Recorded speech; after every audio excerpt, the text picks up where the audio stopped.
count the different shapes the hotel assumes. To count the different shapes. To count the different shapes the hotel assumes is to count your fears in the dark.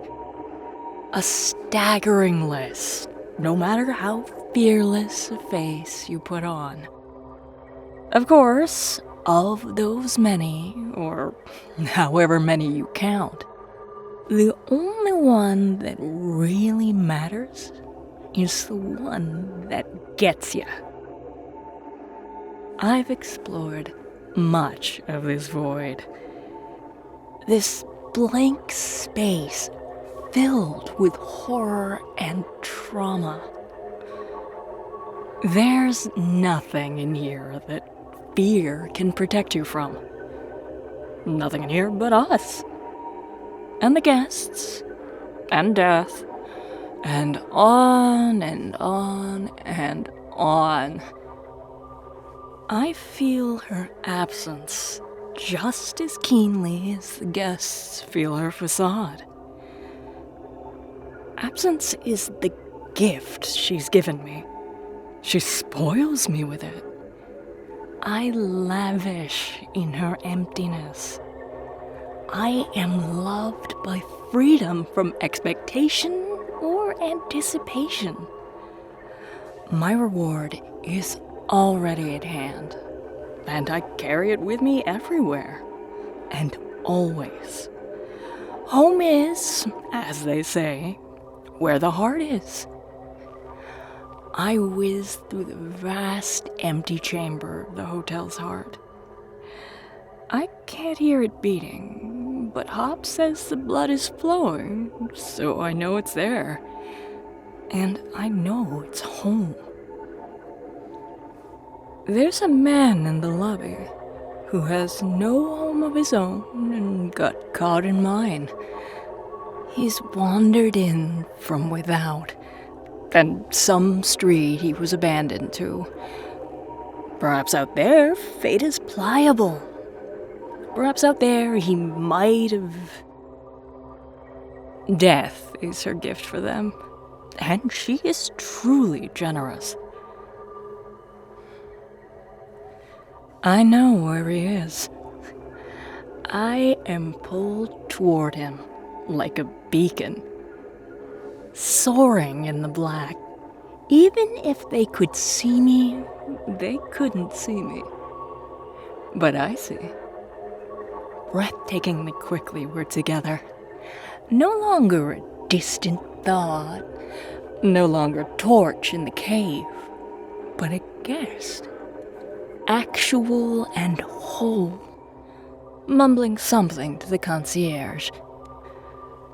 I twirl myself to a slow stop, taking the moment with me. Cierge and the guest are stuck, still, and unknowing. I flick my wrist at my jacket, retrieving my blade. Dancing lightly, my toes never quite touching the floor that is not there, I drag the sharp edge of it down this haggard guest. Grime and dirt tumble from his filthy beard down onto his worn boots. This one's in pain. They are all, really, mostly. But this one carries some extra burden. Something already stripped away inside. There's something missing in there. It's not supposed to be missing, but there it isn't. Using the point of my blade, I gently tilt his chin up for a better look. He has human eyes. They look sad, don't they? Whatever happened to this man, whatever life he had, broke something behind his eyes, and he has been trying to fix it ever since. Not really what we do here, I'm afraid. But I think we can help you with that life problem you're having. Pocketing my knife with a flourishing spin, time resumes itself. And fate will show us how pliable she is in here. Bathroom I can use? Invisible to them, as the guest was invisible to his peers, out there and the without, I bob between and flitter in light circles around them as they talk. I can observe completely. Even the observer can't see themselves as clearly as the invisible. He doesn't see how his arms bend to his chest as he speaks. He might look cold if he wasn't also bending, shrinking just a little, by and by. He doesn't notice his brows knit tighter and tighter. Those worn boots start slowly turning, pointed toward the lobby doors. Beads of sweat and coiled muscles, tight fingers and squirming shoulders, a dozen other tiny moments that paint a picture of uncertain anguish. The concierge is offering him what he wants, a bathroom. He'll have the bellhop escort him. It's no problem. This man is not so sure about that. This man has seen snakes and rats in the cold hearts and blank eyes of 100,000 humans from his hot and hungry square of pavement. He recognizes something in the staff. Just a hint of an aroma of danger. They speak so gently, though. They assure and assume, and before this man knows what's happened, he's in an elevator with Hop, grinning that bleeding, watery grin of hers. She takes delight in her work. She so genuinely enjoys the color of their destruction that I find myself watching her in my own private delight. The concierge may click his tongue at her, but they make a good team. I hop up and sit on the front desk next to him. Suspended there in a black void, sitting on nothing while he scribbles away in the guest book. I can still see the guest with Hop, above us in the dark. She follows him out of the elevator and leads him down an endless hallway.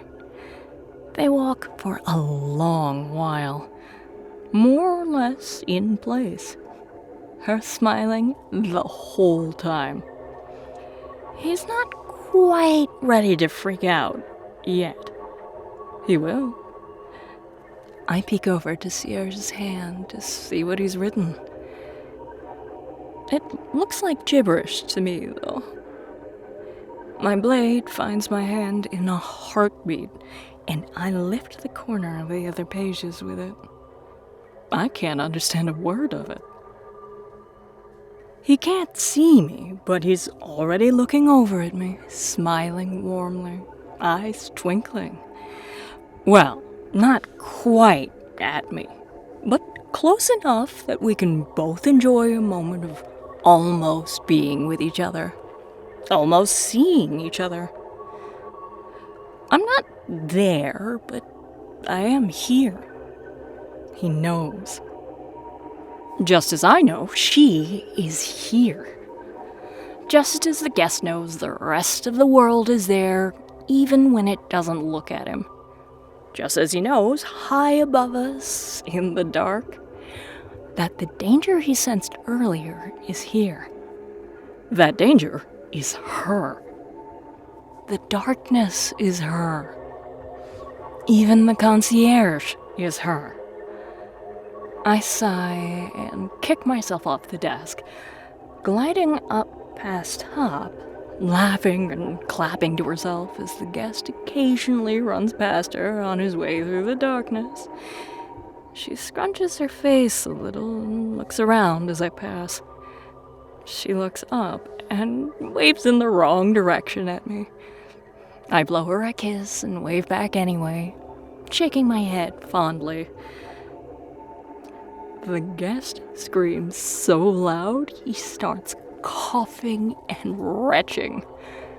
His eyes water from the fit, and they turn into hysterical tears as he collapses into a heap. I leave him to the bellhop and the hallways. The hotel will have her guest. The staff has performed well. I see no need to involve myself further with this check-in. It will unfold as it will.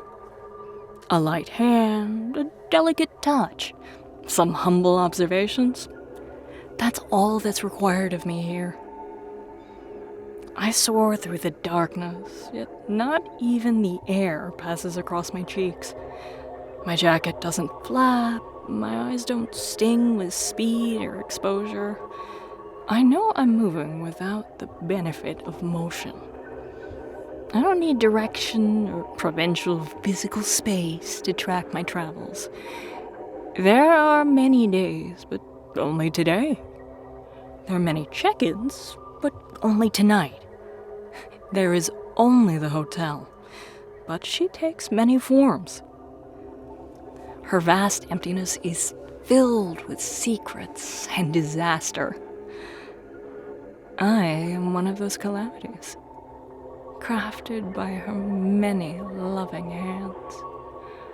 Crafted by her as surely as she crafts herself. If I wish destruction on the guests, it is because she made me with this desire. For her. For her. I search for her, knowing I can't find her. Knowing she's here already with me, watching me as I watch the staff and the guests. But still, I search. Because I want to. I know she must want me to. Guided by nothing, and knowing I cannot arrive, I journey through the darkness alone. It pleases me to know I will not succeed, and I know it must please her too.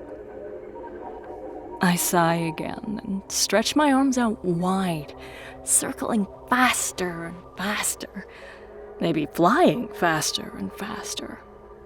I am cradled by her indifference and share in her endlessness like no other. I will explore her fully and completely. I will count her forms and be counted as one of the fears in her darkness. I know she's here. I know she is here. And I am there. And we are close enough that we can both enjoy a moment of almost being with each other. Almost seeing each other. Almost.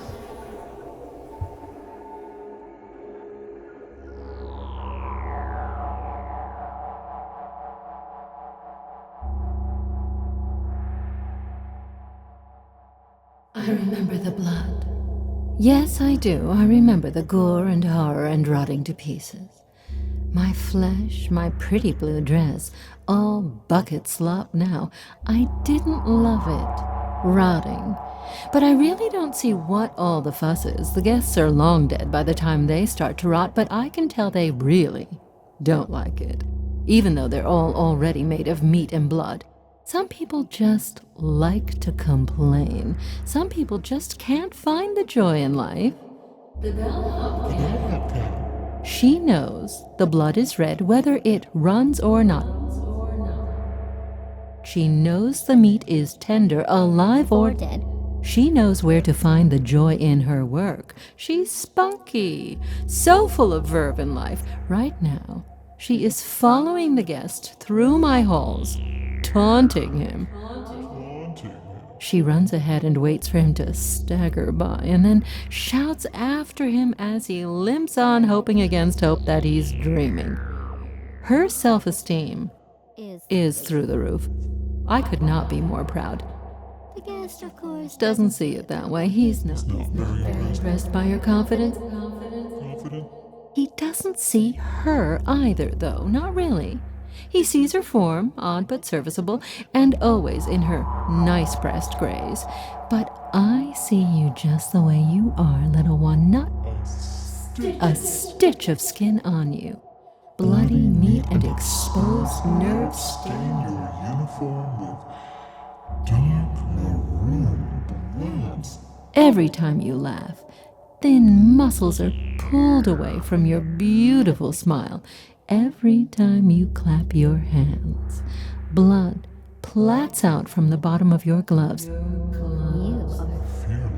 You are fearless and fierce and unpredictable and dangerous. I had this one guest, practically brought a whole zoo with him, cages and tanks of all kinds of snakes and lizards and bugs.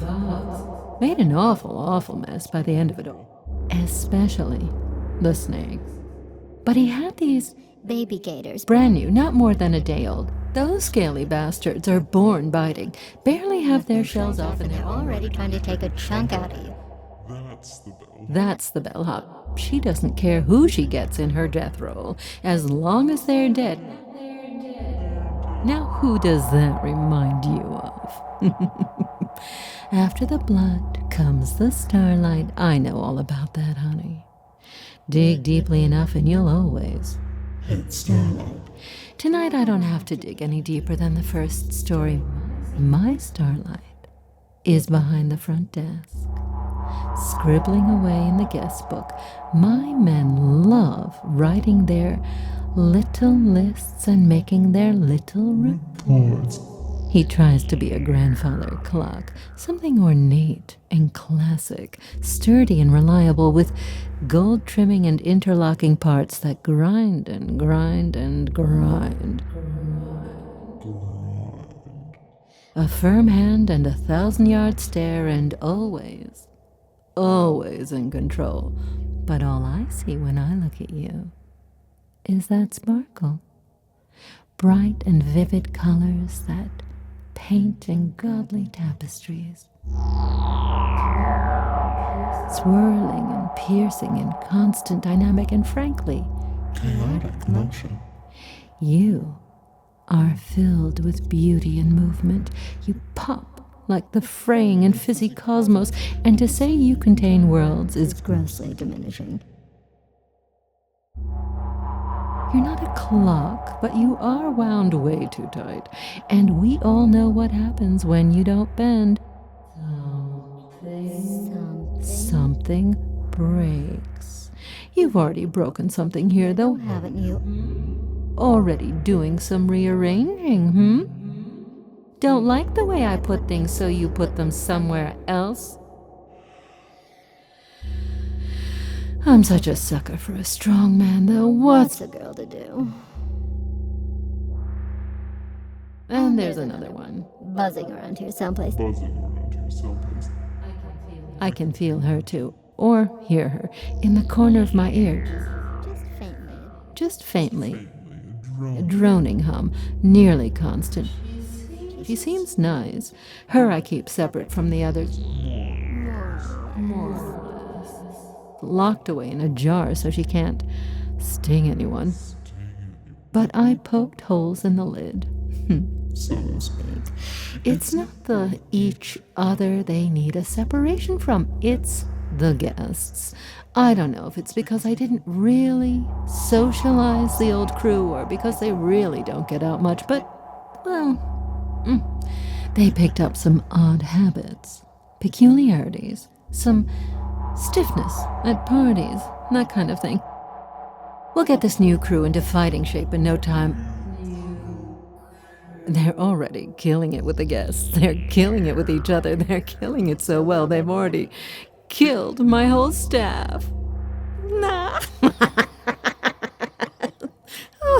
We laugh, but it is a serious problem. They're really only supposed to kill the guests, and I think some of these guests may have been killed before already.